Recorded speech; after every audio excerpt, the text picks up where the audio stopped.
Global leaders are wrapping up the UN Climate Summit in Glasgow. On Wednesday, the U.S. and China reached an agreement to boost cooperation on climate efforts and cut emissions, but questions remain over whether China will keep its promises. The 26th UN Climate Summit, known as COP26, is drawing to a close.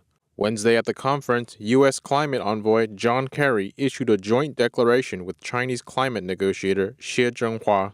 Now, the two largest economies in the world have agreed to work together to raise climate ambition in this decisive decade.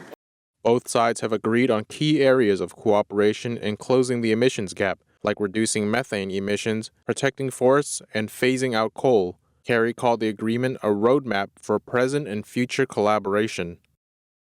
The United States and China have no shortage of differences, but on climate, cooperation is the only way to get this job done.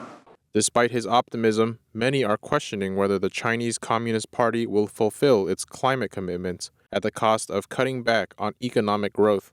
A recent report in the New York Times noted that China's new coal production has exceeded the mining capacity of all of Western Europe in a single year, a tremendous burden on global climate efforts.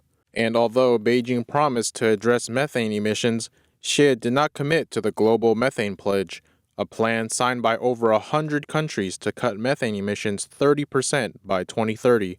What's more, Chinese Communist Party leader Xi Jinping was neither present at the summit nor did he offer any further pledges, according to a senior analyst at the Heritage Foundation think tank. Even as China expands its buildup of renewables like wind and solar, these efforts could be driven by domestic energy shortages instead of a sincerity to combat climate change.